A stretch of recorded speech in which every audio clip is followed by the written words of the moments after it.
الحمدللہ رب العالمین والصلاة والسلام علی سید الانبیاء والمرسلین اما بعد فاعوذ باللہ من الشیطان الرجیم بسم اللہ الرحمن الرحیم۔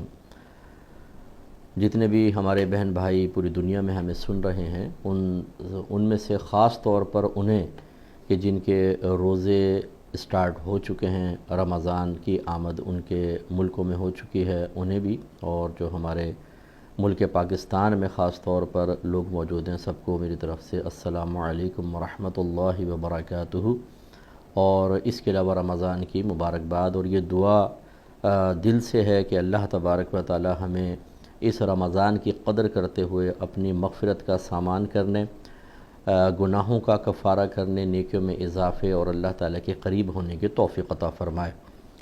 آج یہ جو سن چل رہا ہے 2021 کا خلاصہ قرآن آپ کی خدمت میں ذکر کر رہے ہیں۔ آپ کو پتہ ہے کہ تراویح میں پہلے دن جو 27 روزہ تراویح ہوتی ہیں اس میں پہلے دن تقریباً 100 سپارہ پڑھا جاتا ہے، تو انشاءاللہ اس کا ہم تھوڑا سا خلاصہ ذکر کریں گے۔ یقیناً ہر آیت کو شامل خلاصہ کرنا پاسبل نہیں ہوتا ہے، تو وہ مطلب چیدہ آیات کے جن میں کچھ ایسے نکات ہیں جو ہماری اصلاح کے لیے ضروری ہیں، جن سے ہم مسائل سیکھ سکتے ہیں، جن میں اللہ تبارک و تعالیٰ نے کوئی نصیحت پوشیدہ فرمائی ہے، اور جس میں کوئی شرعی احکام مرتب ہوتے ہیں، روحانی اعتبار سے، جسمانی اعتبار سے، شرعی احکام کے اعتبار سے، احکام شرعیہ عملیہ کے اعتبار سے انشاءاللہ وہ آپ کی خدمت میں ذکر کیے جائیں گے۔ تو آغاز کرتے ہیں سورہ فاتحہ سے۔ یہ مکی صورت ہے، اور یہ بارہا آپ کو بتایا کہ جو جمہور کا قول ہے وہ یہی ہے کہ ہجرت سے قبل جو آیات یا صورت نازل ہوئیں انہیں مکی کہتے ہیں، اور جو نبی کریم صلی اللہ علیہ وسلم کی ہجرت فرمانے کے بعد نازل ہوئیں انہیں مدنی آیات یا مدنی صورتیں کہا جاتا ہے۔ تو سورہ فاتحہ مکی ہے۔ اس میں اللہ تبارک و تعالیٰ نے ہمیں طلب کرنے کا طریقہ بتایا ہے۔ چنانچہ پہلے جو چند آیات ذکر فرمائیں ان میں اپنی مدح بیان فرما کر اشارہ فرمایا کہ جب ہم دعا کریں تو اللہ تبارک و تعالیٰ کا شکر ادا کریں، اس کی مدح و ثنا کریں، پھر اپنے مطالبات کی طرف آئیں۔ چنانچہ الحمدللہ رب العالمین، تمام خوبیاں ثابت ہیں اللہ تعالیٰ کے لیے جو عالمین کا پالنے والا ہے، اور الرحمن الرحیم مالک یوم الدین، رحمان ہے، رحیم ہے، روز قیامت کا مالک ہے۔ یہاں تک یہ اعتراف ہے، اللہ تعالیٰ کی مدح ہے۔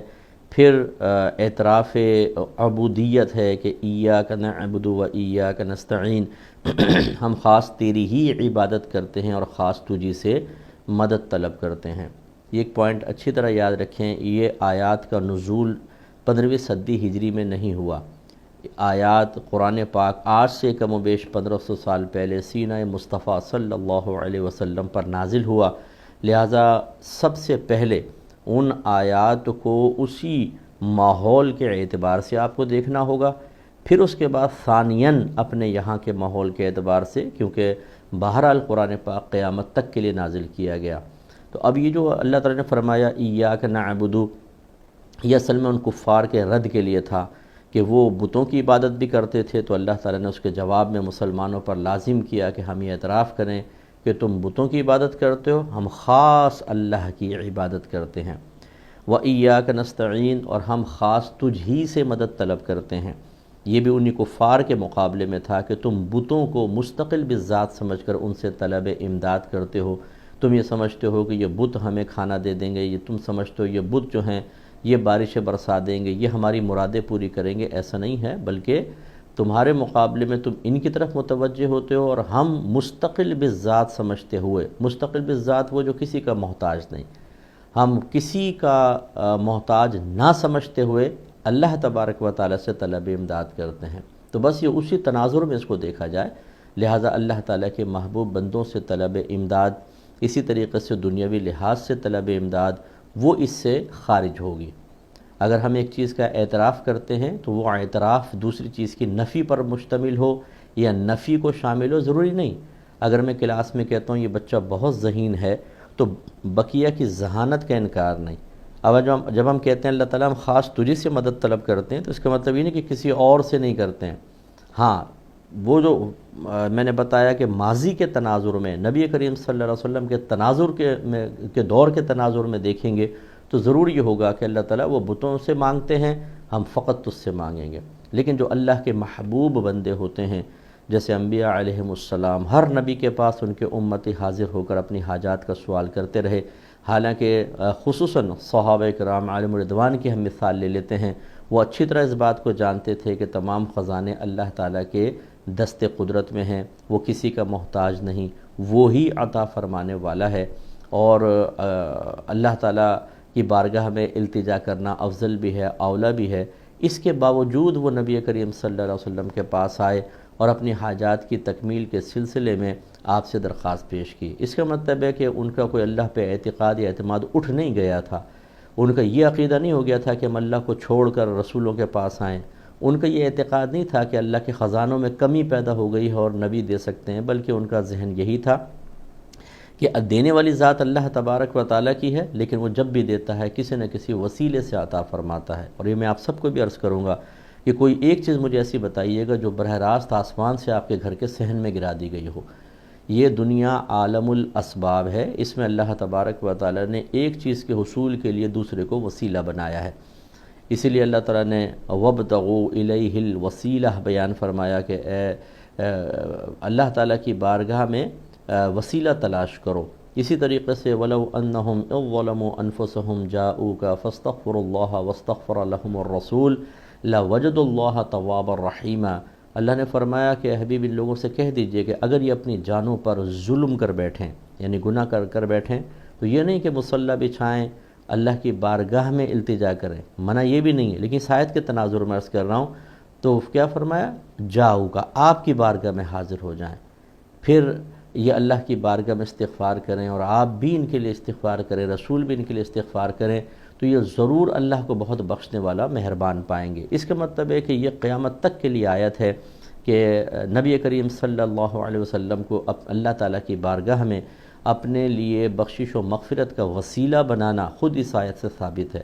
اس کا مطلب ہے یہ آیت نبی کریم صلی اللہ علیہ وسلم کی حیات طیبہ میں بھی مؤثر تھی، اور آپ کے دنیا سے پردہ فرما جانے کے بعد بھی یہ حکم قیامت تک باقی رہے گا۔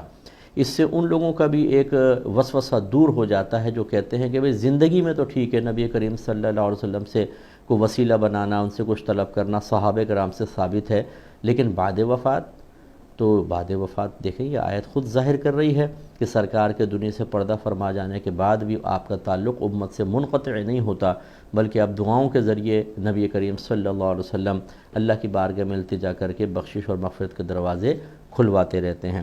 پھر اہدنا الصراط المستقیم صراط الذین انعمت علیہم، اے اللہ تعالیٰ میں سیدھا راستہ چلا ان لوگوں کا راستہ جن پر تو نے انعام فرمایا۔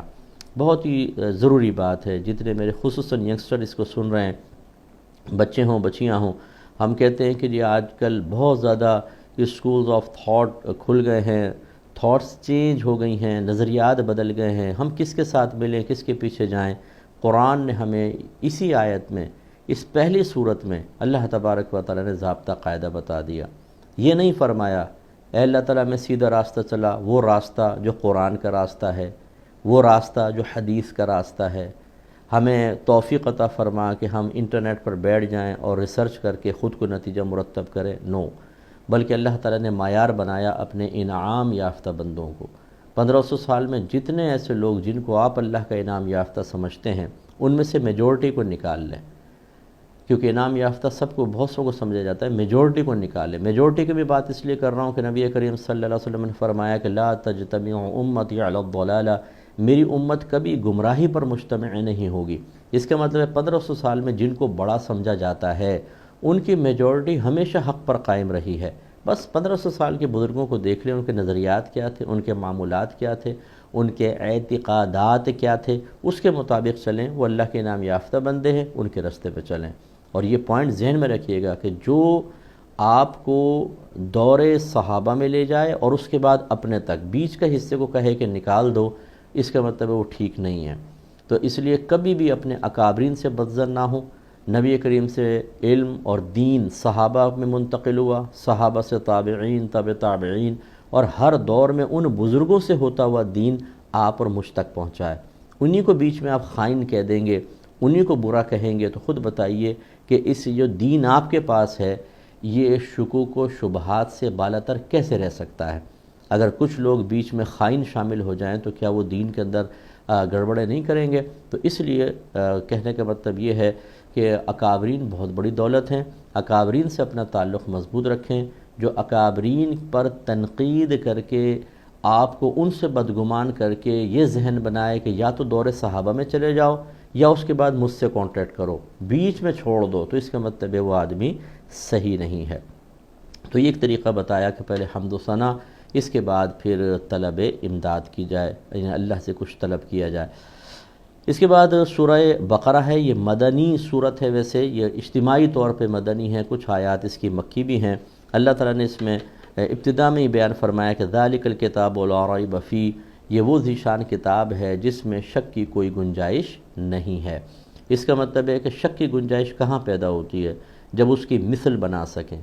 شک کہاں پیدا ہوتا ہے؟ جب آپ اس میں تصرف کر کے گڑبڑ کر سکیں، اپنا کلام ڈال سکیں، اس میں موجودہ کلام کو غلط سلط کر سکیں، اس میں کمی بیشی کر سکیں۔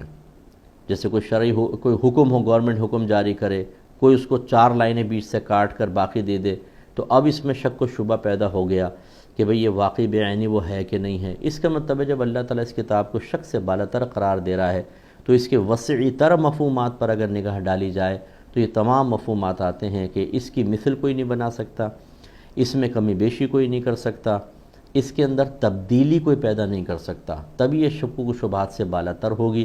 اس کا مطلب ہے کہ یہ وہ کتاب ہے، وہ اسی شکل میں ہے جس شکل میں اللہ تبارک و تعالی نے نازل فرمائی، اس میں ایک نقطے یا زبر زیر پیش کی بھی تبدیلی نہیں ہوئی ہے۔ اسی لیے اس پر اعتقاد اور اعتماد ہے کہ یہ اللہ تبارک و تعالی کا کلام ہے، اور آگے آیات آئیں گی کہ اللہ تعالیٰ نے فرمایا کہ ہم نے ہی اس کو نازل کیا اور ہم ہی اس کی حفاظت فرمانے والے ہیں، جس کا محافظ خود اللہ تبارک و تعالی ہو۔ ویسے تو ہر چیز کی حفاظت اللہ ہی کرتا ہے، لیکن اپنی طرف خاص اللہ نے منسوب فرمایا، اس میں تغیر و تبدل کچھ بھی نہیں ہو سکتا۔ اسی لیے یہ وہ میجر پوائنٹ ہے، یا مین پوائنٹ آپ کہہ لیجئے، کہ اگر آپ کسی کافر سے مناظرہ کرتے ہیں، سب سے پہلے قرآن کی حقانیت پر گفتگو کریں۔ دنیا کی کوئی کتاب لے آؤ جو انسانی تصرفات سے بچی ہوئی ہو۔ آسمانی جو کتابیں پہلے نازل ہوئیں ان میں بھی تصرفات کیے گئے اور تبدیلیاں پیدا کر دی گئیں۔ اس لیے ہمارا ایمان ہے کہ جس شکل میں وہ اللہ تبارک و تعالیٰ کی طرف سے نازل ہوئیں، ہمارا اس پر ایمان ہے، لیکن جو موجودہ شکل میں ہیں ان کو ہم اللہ کی کتاب بعین ہی نہیں مانتے ہیں، کیونکہ ان میں تصرفات ہو گئے۔ اس میں کوئی تصرف دکھائیں، ثابت کریں۔ جب ثابت ہو جائے گا کہ اس میں کوئی تصرف نہیں ہوا، کوئی تبدیلی نہیں ہوئی، اللہ اس کی حفاظت کرتا ہے، تو پھر ثابت ہوگا یہ اللہ کا کلام ہے۔ ایک اور دلیل سے بھی آپ کر سکتے ہیں کہ یہ کتاب ہمارے مسلمانوں کے 6 سال 5 سال کے بچوں کے سینوں میں محفوظ ہو جاتی ہے۔ باقی کسی بھی مذہب کی کوئی کتاب کا حافظ دکھائیں۔ پچھلی کتابیں صرف نبیوں کو حفظ ہوتی تھیں، آپ کی امت میں کوئی حافظ نہیں ہوتا تھا۔ ہمارے اس میں لاکھوں حافظ ہیں۔ آپ کوئی بھی اپنی مدر لینگویج کا رسالہ 16 صفحے کا وہ اپنے کسی بچے کو یاد کروا کر دکھائیں، چیلنج کریں نا آپ، یہ کیسے یاد ہو جاتی ہے جو ہماری مدر لینگویج بھی نہیں ہے؟ اس لیے کہ اللہ تعالیٰ نے اس کی حفاظت کا یہ اہتمام بھی رکھا ہے۔ بس جب یہ ثابت ہو جائے گا کہ قرآن حق ہے اور یہ اللہ کا کلام ہے، اس میں تبدیلی کچھ بھی نہیں ہو سکتی، نہ کسی نے کی ہے، تو یہ بھی ثابت ہو جائے گا کہ پھر اس میں جو کچھ بیان ہوا وہ بالکل حق ہے۔ اور جب یہ کوئی اس پوائنٹ پر آپ سے قائل ہو گیا تو پھر اس میں یہ لکھا ہوا ہے کہ اللہ تعالیٰ واحد ہے، اس سے زیادہ الہ نہیں ہے، وہی خالق ہے، وہی مالک ہے، اس نے نبی بھیجے ہیں، ہمارے نبی کریم صلی اللہ علیہ وسلم آخری نبی آخری رسول ہیں، قرآن اللہ کی کتاب ہے، سب عقائد ثابت ہو جائیں گے اور اسلام کی حقانیت سامنے والا ماننے پر مجبور ہو جائے گا۔ آگے فرمایا ھدی للمتقین، یہ متقین کے لیے باعث ہدایت ہے۔ یہاں خاص متقین کو شرف بخشنا مقصود ہے، اس لیے ان کا ذکر فرمایا، ورنہ ھدی للناس کے الفاظ بھی آئے ہیں کہ یہ لوگوں کے لیے ذریعہ ہدایت ہے۔ لیکن ہدایت کیسے حاصل ہوگی؟ یہ ہم کہتے ہیں 4-5 سٹیپس ہوتے ہیں۔ نمبر 1، جس چیز سے آپ ہدایت حاصل کر رہے ہیں، خصوصاً اگر کلام سے کر رہے ہیں تو وہ کلام آپ کو سمجھ میں آنا چاہیے، تبھی آپ ہدایت حاصل کر سکتے ہیں۔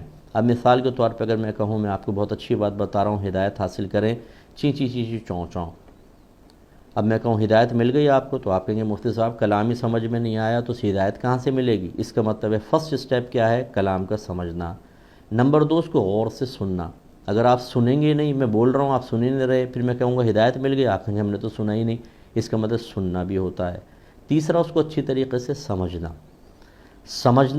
جب تک چیز بات سمجھ میں نہیں آئے گی، آپ سنیں گے ضرور، باہر نکلیں گے غائب، اس کو سمجھا جائے۔ فورتھ سٹیپ ہے کہ اس کو اپنے اوپر نافذ کرنا اور استقامت سے نافذ کرنا۔ میں اس کی اثر مثال دیتا ہوں، ایک باپ اپنے بیٹے کو کہے کہ بیٹا سگریٹ چھوڑ دو، بری چیز ہے، بیٹا سنے ہی نہیں، تو کیا ہدایت مل گئی؟ نو۔ پھر باپ نے سمجھایا تو بیٹے نے سگریٹ توڑ کے پھینک دی، لیکن باپ گیا دوبارہ سلگا لی، تو کیا ہدایت مل گئی؟ نہیں۔ باپ نے سمجھایا، سگریٹ توڑ کے پھینک دی، 5-6 مہینے تک رکا رہا، پھر سگریٹ پی لی، کیا ہدایت مل گئی؟ نہیں۔ ہم کہیں گے وقتی طور پہ ہدایت ملی، لیکن دائمی طور پہ نہیں۔ اور ایک صورت یہ بنا لیں کہ باپ نے سمجھایا، بیٹے نے سگریٹ توڑی اور پھر پوری زندگی ہاتھ نہ لگایا، تو ہم کیا کہیں گے؟ اس کو کامل ہدایت مل گئی۔ اور یہی قرآن کا مسئلہ ہے، سب سے پہلے کلام کو سمجھیں، ترجمہ آنا چاہیے، سمجھ میں آنا چاہیے اللہ تعالی ہم سے کیا فرمانا چاہ رہا ہے۔ جو قابل عمل باتیں ہیں انہیں اپنے اوپر نافذ کرنا، اور نافذ بھی ایسا کہ پوری زندگی پھر وہ نفاذ قائم رہے۔ کیا ہم قرآن پاک کے ساتھ ایسا معاملہ کر رہے ہیں؟ جب نہیں کر رہے تو ہدایت بھی نہیں ملے گی۔ ہمارا بھی عبارت پڑھ رہے ہوتے ہیں، کتنے سپارے پڑھ لیے جی؟ الحمدللہ آج میں نے 5 سپارے ختم کر لیے ہیں۔ رمضان آئے گا نا، ہماری بہنیں بیٹھ جائیں گی سپارے پہ سپارے، سپارے پہ سپارے۔ یہ میں اس کو بیکار نہیں کہہ رہا ہوں، ہمیشہ میں یہ کہتا ہوں، میرے الفاظ یہ رہتے ہیں، ثواب آپ کو ملے گا، لیکن قرآن کے نزول کے مقاصد میں سے یہ مقصد نہیں ہے۔ اس کے بڑے مقاصد ہم فوت کر دیتے ہیں، ہمیں نہیں پتہ اللہ کیا فرما رہا ہے، پڑھے جاؤ اور برکت حاصل کرتے جاؤ۔ یہاں پہ بھی اللہ کا قرب تو شاید ہی مقصود ہو، اصل ہے برکت، اصل ہے ہمیں آخرت میں انعام بڑے بڑے مل جائیں، وہ بس لالچ، اس سے ہم پڑھ رہے ہیں۔ لیکن جو رب آپ کو سمجھانا چاہ رہا ہے، جو اس نے حکم بیان فرمائے، وہ سمجھ ہی نہیں آ رہے، یہ ہے غلط چیز۔ تو لہٰذا میں اپنے وہ سمجھدار بھائی بہنوں سے کہوں گا کہ آپ قرآن پڑھیں، اور یہ خلاصے قرآن رات میں ضرور دیکھیں، برکت ہوگی۔ اور اس کے علاوہ رمضان کے بعد اپنی عادت بنائیں، 2 آیات یا 3 آیات ترجمہ کے ساتھ اور تفسیر کے ساتھ۔ اگر تفصیلی تفسیر لینی ہے تو تبیان القرآن لیں، علامہ غلام رسول سعیدی صاحب کی۔ مختصر لینی ہے تو خزائن العرفان لیں، مولانا نعیم الدین مراد آبادی صاحب رحمۃ اللہ علیہ کی ہے، یہ آپ پڑھیں، بہت برکت حاصل کریں گے۔ آگے اللہ نے فرمایا الذین یؤمنون بالغیب، وہ جو غیب پر یقین رکھتے ہیں۔ ایمان یقین کا ہی نام ہے، یقین ایک قلبی کیفیت کا نام ہے کہ جب کسی چیز کے بارے میں قلب میں 2 رائے پیدا ہو سکتی ہوں، یس یا نو۔ اگر ایک جانب 100% ہو، دوسری 0، تو اس کو یقین کی کیفیت کہتے ہیں۔ مثال کے طور پہ ہمارا دل 2 رائے اللہ کے بارے میں رکھ سکتا ہے، وہ 1 ہے یا 1 سے زائد ہیں۔ اب آپ اپنے قلب میں جھانک کر دیکھیں، آپ کا دل 1 کے اوپر 100% ہوگا، اور 1 سے زائد خدا ہو سکتے ہیں، اس میں 0 آپ کو نظر آئے گا۔ اس کا مطلب ہے آپ کو اللہ کے 1 ہونے کا یقین حاصل ہے۔ متقین کی نشانی بیان کرتے ہوئے اللہ نے فرمایا الذین یؤمنون بالغیب، وہ لوگ جو غیب پر یقین رکھتے ہیں۔ غیب پوشیدہ چیز کو کہتے ہیں، جس کو آپ نہ دیکھ سکیں، نہ سونگھ سکیں، نہ چکھ سکیں، نہ سن سکیں، نہ چھو سکیں، نہ اسے اپنی عقل سے جان سکیں، جیسے اللہ تبارک و تعالی، جنت، دوزخ، جن، فرشتے، آخرت، عذابات قبر، یہ تمام معاملات غیوبات میں سے ہیں۔ اب اللہ تعالیٰ کیا فرما رہا ہے؟ متقین وہ ہیں جو غیب پر یقین رکھتے ہیں۔ اس کا مطلب یہ ہوا کہ غیب پر یقین تو اس وقت حاصل ہوگا جب پہلے ہمیں غیب معلوم ہو، کیونکہ معلوم شدہ شے پر یقین حاصل ہوتا ہے، غیر معلوم پر کیسے ہوگا؟ مثال کے طور پہ میں آپ سے کہتا ہوں میری ایک بات کا یقین کر لیں، نجات پا جائیں گے۔ آپ نے کہا مفتی صاحب بیان کریں، میں کہوں بس یقین کر لو نا، تو آپ یقیناً کہیں گے پہلے بتائیں تو صحیح، وہ چیز تو بتائیں، تبھی تو اس پر یقین قائم ہوگا۔ تو غیب پر یقین کب قائم ہوگا؟ جب آپ کو غیب پتہ ہوگا۔ اس کا مطلب یہ ہوا کہ اگر غیب اللہ کے علاوہ کسی کو معلوم ہی نہ ہو، اس کا علم ہی کسی کے پاس نہ ہو، تو یقین کیسے پیدا ہوگا؟ تو ضروری ہوا کہ امت تک غیوبات پہنچانے کے لیے کوئی وسیلہ اور ذریعہ ہو۔ تو اللہ تبارک و تعالی نبیوں کو غیب عطا فرماتا ہے، وہ علم غیب میں سے ایک حصہ پبلک تک بھی پہنچاتے ہیں جتنا اللہ اجازت دیتا ہے۔ مثلا ہمارے نبی نے بتایا کہ خدا ایک ہے، اور عذابات قبر ہیں، آخرت ہے، اس کے تمام امور ذکر فرمائے، یہی نبی کا کام ہوتا ہے۔ دیکھیں نبی یون، یہ اس میں صفت ہے نبیوں کے لیے، اس کا مطلب کیا ہوتا ہے؟ غیب کی خبر دینے والا۔ اس کا ترجمہ یہ آپ ڈکشنری اٹھا کر دیکھ لیں، غیب کی خبر دینے والا۔ اس لیے نبی تو آتے ہی اس لیے ہیں کہ وہ کچھ غیوبات جن پر عوام مطلع از خود نہیں ہو سکتی وہ اللہ سے حاصل کرتے ہیں، اس کا علم حاصل کرتے ہیں، لوگوں کو بتاتے ہیں، یہ ان کا کام ہوتا ہے۔ اب اگر ہم یہ کہیں کہ نبی کو علم غیب حاصل ہی نہیں ہے تو پھر بتائیے کہ پبلک کو کیسے علم غیب حاصل ہوگا، یہ غیوبات پر اطلاع حاصل ہوگی، اور جب اطلاع ہی نہیں ہوگی تو اس پر یقین کرنے کا کیا مطلب؟ تو امید ہے کہ آپ میری بات سمجھ گئے ہوں گے۔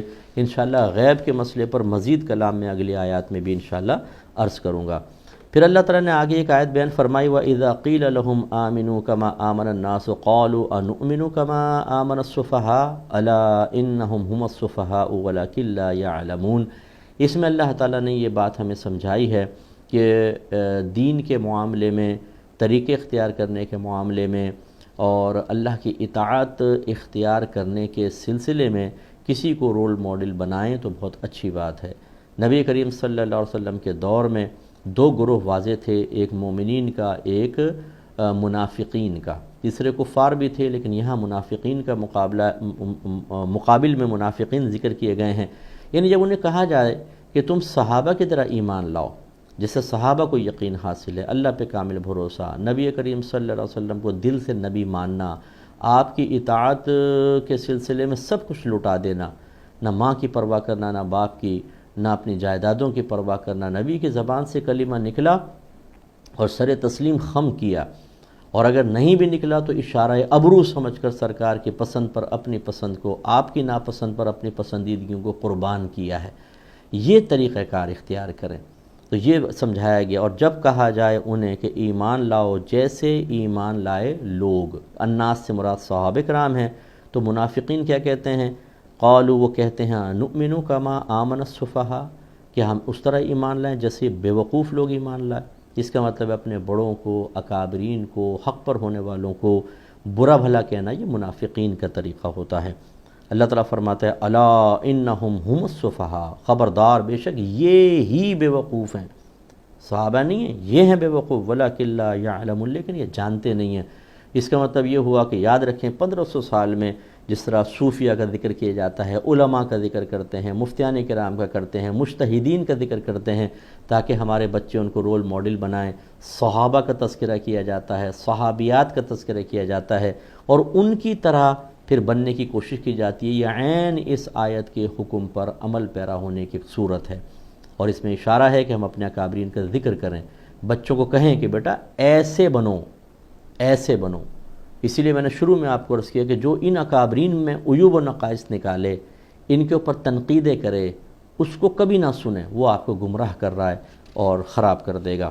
آگے قرآن عظیم کے تصرفات انسانی سے بالکل محفوظ ہونے کی ایک زبردست قسم کی خبر دی گئی اور ایک چیلنج دیا گیا ہے۔ اللہ تعالیٰ فرماتا ہے، وَإِن كُنتُمْ فِي رَيْبٍ مِّمَّا نَزَّلْنَا عَلَىٰ عَبْدِنَا، اور اگر تمہیں کچھ شک ہو اس میں جو ہم نے اپنے بندہ خاص پر نازل فرمایا، یعنی قرآن پاک، فَأْتُوا بِسُورَةٍ مِّن مِّثْلِهِ، تو تم اس کی مثل ایک صورت بنا کر لے آؤ، وَادْعُوا شُهَدَاءَكُم مِّن دُونِ اللَّهِ إِن كُنتُمْ صَادِقِينَ، اور بلا لو تم اپنے مددگاروں کو لیکن اللہ کے علاوہ اگر تم سچے ہو تو۔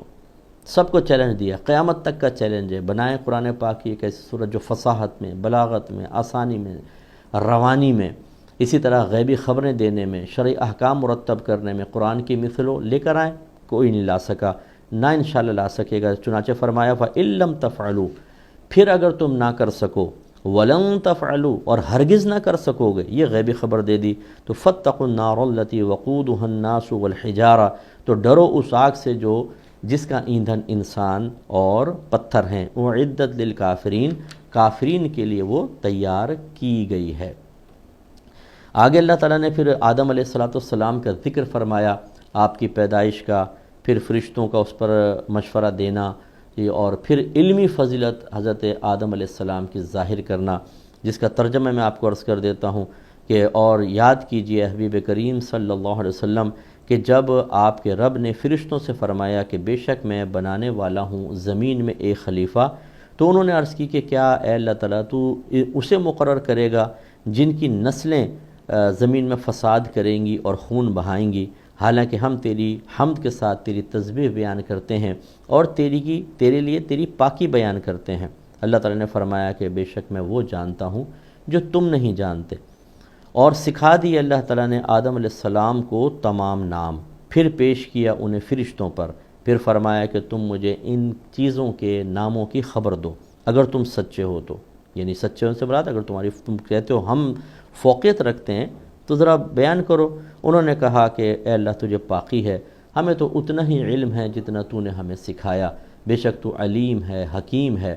تو اللہ تعالیٰ نے فرمایا کہ آدم آپ خبر دیجئے انہیں ان تمام چیزوں کے ناموں کی۔ پھر جب آدم علیہ السلام نے انہیں ان چیزوں کے ناموں کی خبر دی تو اللہ تعالیٰ نے فرمایا کہ کیا میں نے تمہیں نہیں کہا تھا کہ بے شک میں آسمانوں اور زمین کے غیوبات کو جاننے والا ہوں، اور میں جانتا ہوں جو کچھ تم ظاہر کرتے ہو، اور میں اسے بھی جانتا ہوں جو کچھ تم چھپاتے ہو۔ اس کا مطلب ہے کہ آدم علیہ السلام علمی لحاظ سے فوقیت رکھتے تھے۔ اللہ تعالیٰ نے فرشتوں کی عاجزی ظاہر فرمائی کہ تم بالکل عبادت کرتے ہو، لیکن میں ایک ایسے شخص کو پیدا کرنے والا ہوں، ایک ایسی مخلوق کو اپنا نائب بنانے والا ہوں آدم علیہ السلام کے وسیلے سے کہ جو تم سے زیادہ علم رکھتی ہے۔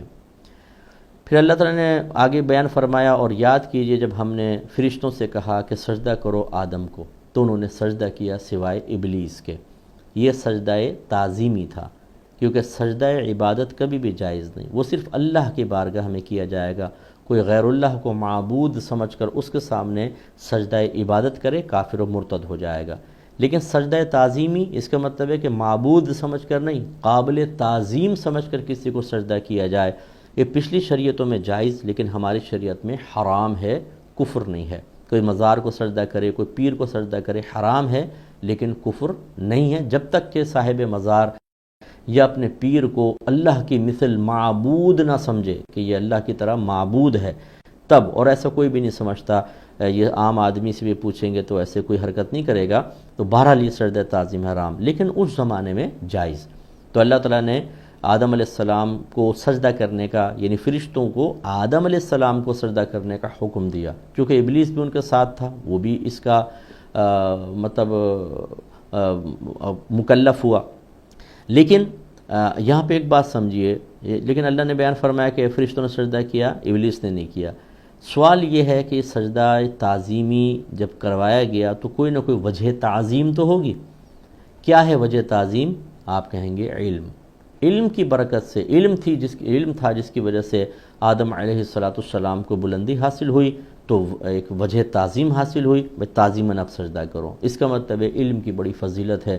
آدم علیہ السلام کے سامنے فرشتوں نے بھی سجدہ کیا ہے، تو اس لیے میں یہ نہیں کہہ رہا ہوں کہ علماء کو آپ سجدہ کریں، لیکن جس کے پاس علم ہے وہ آپ سے یقیناً بلند و بالا ہے۔ آپ چاہے جرمنی میں رہتے ہیں، USA میں، UK میں، اٹلی میں، سوئٹزرلینڈ میں رہتے ہیں، کینیڈا میں رہتے ہیں، اس کا مطلب یہ نہیں ہے کہ وہاں کا ویزا یا وہاں کی نیشنلٹی آپ کو مل گئی تو پھر آپ دیندار کو اور خصوصاً صاحب علم کو نگاہ حقارت سے دیکھنے کے قابل ہو گئے، ایسا نہیں ہے۔ ہمیشہ عاجزی انکساری قائم رکھیں، نہ ہر ایک ایسا کرتا ہے، میں تو آپ کو سمجھا رہا ہوں بس، کہ کسی بھی چیز سے کوئی، اسی طرح آپ کے پاس مال و دولت آ گئی، آپ کے پاس کوئی دنیاوی منصب آ گیا، اب چاہے آپ پاکستان میں باہر ہیں، لیکن کسی واقعی جو صاحب علم شخص ہو اس کو، یا عالم دین ہو، اس کو نگاہ حقارت سے دیکھنا یہ غلط ہوگا اور تباہی ہو سکتی ہے، کیونکہ آگے اللہ نے بیان فرمایا کہ ابلیس نے سجدہ نہیں کیا، ابا واستکبر وکان من الکافرین، اس نے انکار کیا، تکبر کیا اور کفر کرنے والوں میں سے ہو گیا۔ تکبر کا مطلب یہ ہوتا ہے کہ آپ کسی بھی وصف کی وجہ سے خود کو بلند اور دوسرے کو اپنے مقابلے میں حقیر اور کمتر جانیں، یہ ہے تکبر۔ یہ سب ہمیں غور کرنا چاہیے۔ بعض ہماری بہنیں ہوتی ہیں، خوبصورت ہیں، اللہ نے خاندان اچھا دیا ہے، مال و دولت زیادہ ہے، وہ دوسروں کو حقیر سمجھتی ہیں، نند کو حقیر سمجھیں گی، دوسری بھابھیوں کو حقیر سمجھیں گی، بعض تو اپنے شوہروں کو حقیر سمجھتی ہیں۔ اور حقارت کی علامت کیا ہوتی ہے؟ ہاتھ نہ ملانا، ڈانٹنا، ڈپٹنا، جھڑک کے گفتگو کرنا، سخت لہجے میں بات کرنا، ان کی تعظیم کے لیے کھڑا نہ ہونا، ان کا کام نہ کرنا۔ تو یہ تمام تکبر کے علامات ایسے ہی مرد حضرات ہوتے ہیں، مختلف اوصاف کی وجہ سے کسی کو ہم حقیر و کمتر نہ جانیں۔ بعض جو شوہر ہوتے ہیں وہ حاکم ہونے کے احساس کی وجہ سے بیوی کو نکاح حقارت سے دیکھتے ہیں، جس کی علامت یہ ہوتی ہے کہ وہ سمجھتے ہیں اس کو گالی بکنا بھی جائز، مارنا جائز، بچوں کے سامنے، اپنے خاندان والوں حتیٰ کہ مہمانوں کے سامنے ذلیل کرنا جائز، بات بات پر اس کو بے عزت کرنا ہمارے لیے جائز ہو گیا۔ اور یہ زیادہ تر تکبر کی وجہ سے ہوتا ہے، اپنے آپ کو انسان بڑا سمجھتا ہے تو یہ حرکتیں ہوتی ہیں۔ متکبرین اپنے استاد کو دیکھ لیں، استاد کا انجام کیا ہوا؟ کافر ہوا ہے۔ تو یہ مسلمان کے مقابلے میں تکبر کرنا، اگرچہ میں اس کو کفر نہیں کہوں گا، گناہ کبیرہ ہے، لیکن بہرحال جب یہ تکبر سر چڑھ کر بولتا ہے تو پھر قرآن کے مقابلے میں انسان تکبر کرتا ہے، شرعی احکام کے مقابلے میں تکبر کرتا ہے۔ ایک شخص کو جب پردے کے بارے میں کہا گیا اور دیگر چیزیں بتائی گئیں، اس نے کہا میں مفتیوں کے فتوے کو اپنی جوتی پر مارتا ہوں۔ اب فتویٰ کیا ہوتا ہے؟ اللہ اس کے رسول کا حکم۔ تو ایسا تکبر سر چڑھ کر بولا کہ اس نے کہا میں فتویٰ اپنی جوتی پہ مارتا ہوں۔ اسی طرح بہت سے باہر کے لوگ ہوتے ہیں، یہاں بھی ہیں لیکن باہر مجھے زیادہ شکایتیں ملتی ہیں، مفتیان کرام کو گالی بکنا، شریعت کو ہم نہیں مانتے ہیں کہ بھائی شرعی احکام اپنے پاس رکھو۔ یہ تکبر ہے، غرور ہے، بڑا پن ہے، یہ کفر تک پہنچا سکتا ہے۔ اچھی طریقے سے ہمیں یاد رکھنا چاہیے۔ آگے آتے ہیں ایک کامل مومن کی، یعنی اچھا جو مومن ہوتا ہے اس کی کچھ نشانی اللہ نے بیان فرمائی ہیں۔ وَأَقِيمُوا الصَّلَاةَ وَآتُوا الزَّكَاةَ وَارْكَعُوا مَعَ الرَّاكِعِينَ۔ اس کا مطلب جو کامل مومن ہوگا، اللہ فرماتا ہے نماز قائم کرو، زکوٰۃ ادا کرو، رکوع کرنے والوں کے ساتھ رکوع کرو۔ تو یہ اس کی نشانی کہ وہ عبادات کرے گا، وہ زکوٰۃیں ادا کرے گا، وہ جماعت کے ساتھ نمازیں پڑھے گا۔ أَتَأْمُرُونَ النَّاسَ بِالْبِرِّ وَتَنْسَوْنَ أَنفُسَكُمْ، کیا تم لوگوں کو نیکی کا حکم کرتے ہو اور اپنے آپ کو بھول جاتے ہو؟ تو یہ بھی اللہ نے بیان فرمایا کہ کامل مومن کی نشانی یہ ہوتی ہے کہ وہ خود بھی عمل کرتا ہے، دوسروں کو تلقین کرتا ہے۔ لیکن یہ اچھی طرح یاد رکھیے گا کہ عمل کے لحاظ سے مختلف چیزیں ہوتی ہیں، فرض ہے، واجب ہے، سنت موقدہ ہے، اس کے مقابل پھر حرام ہے، مکروہ تحریمی ہے، سنت موقدہ کا ترک یعنی اطاعت ہے۔ اس میں تو خود بھی عمل کرنا ہے اور دوسروں کو بھی کہنا ہے۔ لیکن جو اس کے بعد ہوتے ہیں مستحبات وغیرہ ہیں اور سنت غیر موقدہ، اگر کوئی خود نہیں کرتا دوسروں کو کہہ رہا ہے تو قابل گرفت نہیں ہے۔ یہ جو حکم ہے یہ پہلے وہ 6 چیزیں جو میں نے ذکر کی ان کے ساتھ متعلق ہوتا ہے۔ اور آگے اللہ نے فرمایا کہ وَاسْتَعِينُوا بِالصَّبْرِ وَالصَّلَاةِ وَإِنَّهَا لَكَبِيرَةٌ إِلَّا عَلَى الْخَاشِعِينَ، اور نماز اور صبر سے مدد طلب کرو، اور بے شک نماز ضرور بڑی ہے، بھاری ہے، سوائے خشوع و خضوع کرنے والوں کے، جو اللہ سے ڈرتے ہیں، دلوں میں اللہ کا خوف ہے، آخرت کا خوف ہے، ان کے لیے نماز ہلکی ہوتی ہے، باقی سب اس کو بھاری سمجھتے ہیں اور ان پہ بھاری ہوتی ہے، گراں گزرتی ہے۔ تو اور دوسرا مصیبت میں صبر کی طرف آؤ، نماز کی طرف آؤ۔ ہم جاتے ہیں عاملین کی طرف، جادوگروں کی طرف، تو بھائی یہ ہر عامل اچھا نہیں ہوتا، جادوگر تو بالکل ہی اچھا نہیں ہوتا۔ اللہ تعالیٰ بتا رہا ہے کہ پریشان ہو تو اس طرف آنا چاہیے۔ اس کے بعد اللہ تبارک و تعالیٰ نے کچھ آیات بیان فرمائیں جو متعلق ہیں، جیسے سلیمان علیہ السلام کے زمانے سے جادو اور سحر کے بارے میں اللہ نے بیان فرمایا۔ اللہ تعالیٰ فرماتا ہے کہ وَاتَّبَعُوا مَا تَتْلُو الشَّيَاطِينُ عَلَى مُلْكِ سُلَيْمَانَ، اور انہوں نے جو سلیمان علیہ السلام کی قوم تھی انہوں نے پیروی کی ان کی جو شیاطین پڑھتے تھے، گندے منتر، جدائیاں کروانے والے منتر، دیگر چیزیں سلیمان کی سلطنت میں۔ وما کفر سلیمان، اور سلیمان نے کوئی کفر نہیں کیا، ولکن الشیاطین کفروا، اور لیکن شیاطین نے کفر اختیار کیا۔ وہ کفر کیا تھا؟ یعلمون الناس السحر، وہ لوگوں کو جادو سکھاتے تھے، یعنی گندے منتروں کے ساتھ گندے مقاصد کے لیے جادو سکھاتے تھے۔ تو اس کو اللہ نے قرآن میں کفر بیان فرمایا۔ وما انزل علی الملکین ببابل ہاروت و ماروت، اور نہیں، اور جو نازل کیا گیا 2 فرشتوں پر، یعنی وہ سکھاتے تھے وہ بھی چیز کہ جو نازل کیا گیا 2 فرشتوں پر، ہاروت اور ماروت پر، بابل علاقے میں۔ تو یہ اللہ نے آزمائش کے لیے 2 فرشتے نازل کیے۔ وہ اچھی چیز سکھاتے تھے لیکن اس کو مس یوز بھی کر سکتے تھے، تو وہ ہمیشہ کہتے تھے ہم تمہیں اچھی چیز سکھا رہے ہیں، لیکن ان جو کلمات ہیں ان کو تم مس یوز بھی کر سکتے ہو، اگر کرو گے تو تم پھر یاد رکھو قابل گرفت ہوگے، یعنی کرنا نہیں، مس یوز ہو سکتا ہے۔ تو یہ اللہ نے بیان فرمایا کہ وما يعلمان من احد، اور نہیں سکھاتے تھے وہ کسی ایک کو، حتی یقولا، یہاں تک کہ کہہ دیا کرتے تھے کہ انما نحن فتنۃ، کہ محض ہم تو تمہارے لیے ایک آزمائش ہیں، فلا تکفر، تو تم کفر اختیار نہ کرنا۔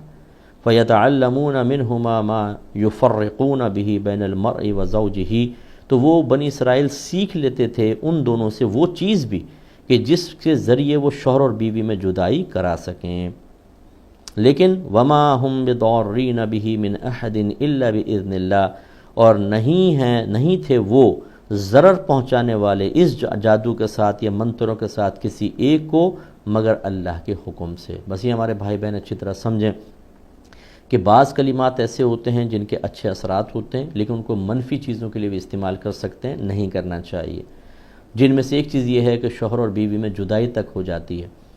لیکن ذہن میں رکھیں ان میں یہ تاثیرات تو ہیں لیکن اللہ تبارک و تعالی اثر پیدا کرنے والا اللہ تعالیٰ ہے، اسے بے اثر کرنے والا اللہ تعالیٰ ہے۔ اگر ہر جادو کام کرتا تو آپ اور میں کھڑے ہی نہ رہ سکتے، ہم مر چکے ہوتے، کیونکہ لوگ کرواتے رہتے ہیں۔ تو خلاصہ کلام یہ کہ ڈرنے کی ضرورت نہیں، اگر کوئی جادو کرواتا بھی ہے اس کا اثر ہم تک اسی وقت پہنچے گا جب اللہ کا ازلی فیصلہ ہوگا کہ اس اثر کے ذریعے میں اپنے بندے کو آزماؤں گا، تب وہ ہم تک آئے گا، ورنہ نہیں پہنچ سکتا ہے۔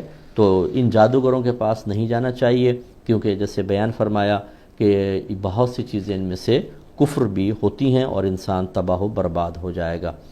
اس کے بعد اللہ تعالیٰ نے فرمایا کہ وَمَنْ أَظْلَمُ مِمَّنْ مَنَعَ مَسَاجِدَ اللَّهِ أَنْ يُذْكَرَ فِيهَا اسْمُهُ وَسَعَى فِي خَرَابِهَا، اور اس سے بڑھ کر ظالم کون کہ جو اللہ تبارک و تعالیٰ کی مسجدوں سے روکے، ممن ان لوگوں میں سے ہو جو روکے اللہ کی مساجد کو، کس چیز سے؟ ان یذکر فیہا، کہ ذکر کیا جائے ان میں اسمہ، اللہ تبارک و تعالیٰ کا نام، وسعی فی خرابہا، اور ان کی بربادی اور ویرانی کے لیے کوشش کرے۔ اس میں ویسے تو یہ منافقین کے لیے تھی، وہ بربادی کے لیے کوشش کرتے تھے، لیکن وہ ہمارے بھائی سبق حاصل کریں جو فتنے باز قسم کے ہوتے ہیں، مسجد میں سیاستیں کرنا، اس کو نہ آنے دو، اس کو نہ آنے دو، امام کے خلاف، کمیٹیوں کے خلاف، بیجا ان کی عادات میں شامل ہوتی ہیں، اور اس طرح پھر کچھ لوگ بدزنوں کے چلے جاتے ہیں۔ اسی طرح بعض امام حضرات ہوتے ہیں خود غلطیاں کرتے ہیں اور لوگ ان سے بدزن ہو کہ مسجد سے جا کر دوسری جگہ چلے جاتے ہیں، وہ بھی ان آیات کے ضمن میں آئیں گے۔ اسی طرح صحیح العقیدہ شخص کوئی دین سکھانا چاہتا ہے، تبلیغ دین، خصوصاً عالم دین ہو، اور اسے روک دیا جائے کہ نہیں آپ نہیں کر سکتے ہیں، یہ اللہ کے گھر کو ویران کرنے کی ایک کوشش ہے، اور یہ شخص قابل گرفت ہوگا۔ پھر اللہ تعالیٰ نے اس میں تحویل قبلہ کا بھی ذکر فرمایا ہے، اور مسجد کی صفائی، پھر حضرت ابراہیم، حضرت اسماعیل علیہ السلام کا کعبۃ اللہ کی عمارت کو بنانا، اس کے علاوہ پھر شہداء کا تذکرہ ہے۔ تو انشاءاللہ زندگی رہی تو نیکسٹ خلاصے میں ان کے بارے میں بھی کچھ تو عرض کر کے پھر باقی اور مزید خلاصہ ذکر کیا جائے گا۔ اس خلاصہ قرآن کو ہمارے مختلف علماء الفرقان اسکالرز اکیڈمی کے پلیٹ فارم پر ذکر کریں گے۔ میں آپ سے گزارش کرتا ہوں کہ آپ سب ڈیلی پابندی کے ساتھ ان کو سنیں، اور جو قابل عمل باتیں آپ کو سمجھائی جائیں ان کو نوٹ کریں اور ان پر عمل پیرا ہونے کی کوشش کریں۔ الحمدللہ رب العالمین، ہماری کتاب قرب الہی مطلب چھپ کر آ چکی ہے۔ آپ یہ کتاب ضرور خریدیے اور کوشش کریں، اگر اللہ نے آپ کو استطاعت دی ہے تو خرید کر لوگوں کو پڑھنے کے لیے دیں۔ یہ تصوف کے موضوع پر ایک بہت ہی اچھی کتاب ہے، اس لیے نہیں کہ میں نے لکھی ہے، اس لیے کہ یہ قرآن و حدیث سے مزین ہے۔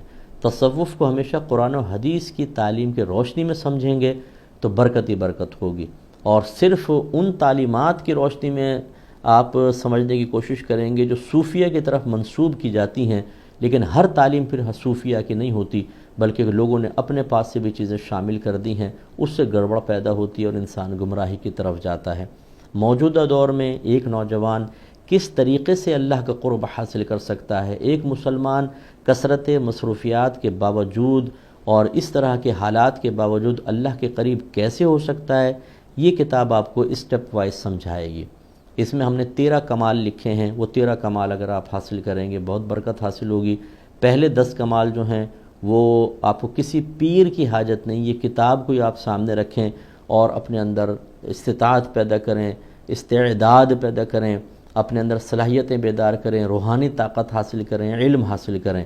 پھر 11واں چیپٹر ہے تلاش مرشد کا، پھر آپ مرشد کامل کی تلاش کریں، کیونکہ جب آپ کے اندر صلاحیت بیدار ہو جائے گی، آپ کے اندر روحانی طاقت پیدا ہوگی، آپ صحیح اور غلط میں روحانی اعتبار سے فیصلہ کرنے کے قابل ہوں گے، تبھی پہچانیں گے سامنے والا پیر کامل ہے یا ناقص ہے۔ جنہوں نے پہلے 10 کمال پر اچھی طرح دسترس حاصل کر لی، اس کے بعد وہ کسی غلط شخص کے ہاتھ میں ہاتھ دے ہی نہیں سکتے، یہ میں آپ کو گارنٹی دیتا ہوں۔ لیکن اس کے باوجود پھر ہم نے اس میں جو کامل ترین پیر ہیں وہ کون ہو سکتے ہیں، پھر سیکنڈ، تھرڈ، فورتھ اور ففتھ 5 درجے ہیں، وہ بالکل قرآن و حدیث کی تعلیم کی روشنی میں اور عقلی دلائل کے ساتھ مزین کر کے بیان کیے ہیں۔ کون کون سی خرابیاں پیر میں ہوں تو آپ ان سے بیعت نہیں ہو سکتے، بیعت ہوگی نہیں۔ یہ خرابیاں ہیں تو بیعت ہو جائے گی لیکن روحانی فیض میں کمی آئے گی تو ہو سکتے ہیں۔ یہ خوبیاں ہیں کہ جو اگر نہ بھی ہوں پھر بھی روحانی فیض جاری ہوگا اور آپ ان سے بیعت ہو سکتے ہیں۔ یعنی گویا کہ پیروں کی خصوصیات کو 3 حصوں میں ڈیوائیڈ کیا، ایک وہ جو فرض اور واجب کا سا درجہ رکھتی ہیں، دوسرا جو فرض کا درجہ رکھتی ہیں، دوسرا جو واجب کا سا درجہ رکھتی ہیں، تیسرا جو مستحب کا سا درجہ رکھتی ہیں۔ پھر 14ویں کمال میں آداب مرشد اور 12ویں کمال میں آداب مرشد اور 13ویں کمال میں فنا فی المرشد کا چیپٹر رکھا ہے۔ اس کو آپ پڑھیں، انشاءاللہ بہت فائدہ ہوگا، اور میں اللہ کی رحمت سے مجھے یقین ہے کہ اس کو پڑھنے کے بعد آپ کہیں گے کہ ہاں یہ تصوف میں ایک بہت ہی بہترین اضافہ ہے۔ اس دور کے اعتبار سے خاص طور پر قدیم کتابیں قدیم زمانوں میں لکھی گئی تھیں، ان کی تعلیمات پر اس جدید دور میں بعینی عمل کرنا بہت مشکل ہے۔ پھر ان میں ترتیب ایسی نہیں ہے جیسی ترتیب آپ کو اس کتاب میں، اور چیز آپ کو بہت ہی قرآن و حدیث کے حوالوں کے ساتھ ملے گی، اگرچہ تمام فیض میرے اکابرین کا ہی ہے، انہی کی کتابوں کی برکتیں ہیں، لیکن ایسا نہیں کیا کہ یہاں سے اٹھا کے بینے ڈال دیا۔ وہ آپ پڑھیں گے تو انشاءاللہ آپ کو بہت فائدہ ہوگا، اور اس میں بہت سی چیزیں آپ کو ایسی نظر آئیں گی جو سابقہ کتابوں میں اس ترتیب کے ساتھ کہیں پر بھی آپ کو نہیں ملے گی۔ تو امید ہے کہ یہ بہت اچھی کتاب ہے، خود بھی پڑھیں، لوگوں کو تحفتاً دیں، لائبریریز میں رکھیں، علماء کو دیں، مفتیان کرام کو دیں، پیر عظام تک پہنچائیں، اور اگر کوئی پیر عظام ہمیں سن رہے ہوں یا ہمارے پیغام وہاں تک پہنچے، ان سے میری گزارش ہے آپ ایک دفعہ اس کو پڑھیں، سمجھ میں آئے تو اپنے مریدین کو مطلب نصاب کے طور پہ پڑھائیں تاکہ آپ کے مریدین کامل ہوں، اکمل بنیں، اور وہ کسی ڈبے یا بیکار قسم کے شخص کے پیچھے اس سے متاثر ہو کے اس کے پیچھے نہ جا پائیں۔ آخر میں دعا کر لیتے ہیں، آپ سب ہاتھ اٹھائیں اور رمضان کی مبارک ساعتوں میں دعا کر لیں، پھر انشاءاللہ ہم اختتام کریں گے۔ بسم اللہ الرحمن الرحیم، الحمدللہ رب العالمین والصلاة والسلام علی سید الانبیاء والمرسلین، یا ارحم الراحمین یا ارحم الراحمین یا ارحم الراحمین۔ مالک مولا، جتنے بھائی بہن ہمارے خلاصہ قرآن میں ابھی شریک ہیں یا بعد میں اس کو سنیں اللہ تعالیٰ اور سن رہے ہوں، میری اس دعا کو اللہ تعالیٰ سب پر خصوصی طور پر اپنے رحمتیں برکت نازل فرما۔ اے مالک مولا، ہمارے تمام صغیرہ کبیرہ ظاہری باطنی گناہوں کو معاف فرما دے، ہمارے نیک اعمال اپنی بارگاہ ہمیں قبول و منظور فرما لے۔ اے مالک مولا، ہمیں دین پر استقامت عطا فرما، ہمیں گناہوں سے شدید نفرت عطا فرما، ہمیں نیکیوں سے پیار عطا فرما دے، ہم سب کے لیے گناہ کرنا بے حد مشکل بنا دے، نیک عمل کرنا بے حد آسان فرما دے۔ اے مالک مولا، ہمیں موت سے پہلے اپنی قبر کو جنت کے باغوں میں سے ایک باغ بنانے والے اعمال اختیار کرنے کے توفیق عطا فرما، اپنی قبر کو جہنم کے گڑھوں میں سے گڑھا بنانے والے اعمال چھوڑ دینے کی طاقت و ہمت عطا فرما۔ اے اللہ تعالیٰ، ہمارے گھروں میں سکون پیدا فرما، لڑائی جھگڑے فتنہ فساد اختلاف رائے دور فرما دے، پیار محبت الفت اتحاد و اتفاق والا ماحول بنا دے۔ اے اللہ تعالیٰ، ہمارے گھروں میں بڑوں کا ادب کرنے اور چھوٹوں پر شفقت کرنے کی توفیق عطا فرما، ایک ایسا ماحول بنا دے کہ ہم بڑوں کا ادب کریں، چھوٹوں پہ شفقت کریں۔ اے مالک مولا، ہمارے لیے رزق کے دروازے کھول دے۔ جو ہماری بہنیں خاص طور پہ پریشان حال ہیں، ڈپریشن کا شکار ہیں، کسی ذہنی دباؤ میں ہیں، اللہ تعالیٰ ان کو ذہنی سکون عطا فرما۔ اے اللہ تعالیٰ ان کی طبیعتوں کو قرار عطا فرما۔ جتنے میاں بیوی ہمیں سن رہے ہیں، اللہ تعالیٰ زوجین کو آپس میں بہت پیار الفت محبت عطا فرما، کسی غیر کا خیال بھی دل میں نہ آئے۔ اے اللہ تعالیٰ، ساتھ رہنے کی توفیق عطا فرما، ساتھ چلنے کی توفیق عطا فرما۔ خصوصی طور پر ان حضرات، خواتین و حضرات کے لیے دعا کریں جو ہماری الفرقان اسکالرز اکیڈمی سے مالی تعاون کرتے ہیں، دیگر صورتوں میں تعاون کرتے ہیں، جس سے ہمیں دین کے کام میں بہت آسانی ہوتی ہے، اور الحمدللہ ہر سال بہت سارے بچے عالم عالمہ مفتی اور مفتیہ بن کر معاشرے میں اچھا کام کر رہے ہیں، اللہ تعالیٰ ان سب پر بھی اپنی خصوصی رحمتیں برکتیں نازل فرما، ان کے علم میں، عمر میں، روحانی قوتوں میں، درجات میں، رزق حلال میں، کاروبار میں، صحت میں، عمل میں بے حد برکت عطا فرما، انہیں حاسدوں کے حسد، شریروں کے شر، دشمنوں کی دشمنی، ناگہانی آفات، جادو ٹونے، آسیب، نظر بد سے محفوظ فرما لے۔ اے اللہ تعالیٰ انہیں بھی ہمیں بھی جنت الفردوس میں نبی کریم صلی اللہ علیہ وسلم کا پڑوس نصیب فرمانا۔ اے اللہ یہ تمام دعائیں ہر مسلمان بھائی، ہر مسلمان بہن کے حق میں بھی قبول و منظور فرما لے۔